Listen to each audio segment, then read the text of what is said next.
তবে বন্ধুরা আমার, এখানে যারা রয়েছে আওয়ামী লীগের দোসর, তাদেরকে বলতে চাই, যদি এলাকায় থেকে থাকেন, গুহার মধ্যে থাকেন, আইনের আওতায় যখন যাওয়ার তখন আপনারা যাবেন। বিএনপি কখনো আইন হাতে তুলে নেয় না, ঠিক না? আপনারা দেখেন এই অঞ্চলে যারা আওয়ামী লীগের দোসর রয়েছে, তাদের বাড়িঘর কিন্তু অক্ষত আছে, তাদের বাড়িঘরে কেউ লুটপাট করে নাই।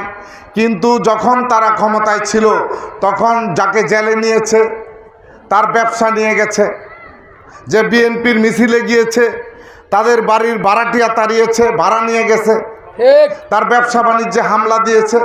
বিএনপি কিন্তু ইচ্ছা করলে তার প্রতিশোধ দিতে পারত।